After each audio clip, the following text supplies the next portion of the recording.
मेरी मर्जी. हे ह्यावेळेस खावं, ते त्यावेळेस खावं असं थोडीच आहे. तर चला बऱ्याचदा म्हणतात, की भाजक्या पोह्यांचा चिवडा हा दिवाळीत छान लागतो. पण असं नाहीये. भाजक्या पोह्यांचा चिवडा आपण कधीही खाऊ शकतो. तर इथे आज मी करणार आहे भाजक्या पोह्यांचा चिवडा. तर त्याच्यासाठी इथे भाजके पोहे निवडून घेतले आणि आता लागलेली मी मसाला करायला. तर 4 चमचे धने घेतले, 2 चमचे बडीशेप घेतली, 2 चमचे जिरे घेतले, 5-7 काळी मिरी घातली. सगळं छान असं भाजून घेतलं आणि पुन्हा दुसरी कढई ठेवली. त्यात भरपूर असं तेल घातलं. त्याच्यामध्ये शेंगदाणे, डाळं, ओलं खोबरं सुकं खोबरं सगळं छान असं भाजून घेतलं. कढीपत्ता, मिरची सगळं भाजून त्या पोह्यावरती मी घालून घेतलेलं आहे.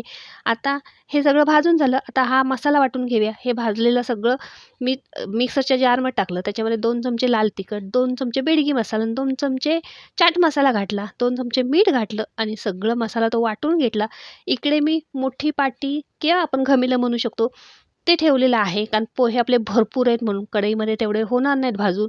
तर त्याच्यामध्ये तेल घातलं, ठेचलेला लसूण घातला, तयार केलेला मसाला घातला. त्याच्यावरती हे सगळे पोहे घालून घेतले. छान मसाल्यात पोहे मी इथे परतून घेतलेले आहेत आणि भाजक्या पोह्याचा चिवडा आपला तयार झालेला आहे. तुमच्या घरात भाजक्या पोह्याचा चिवडा आवडतो का? हे कमेंटमध्ये मला नक्की सांगा.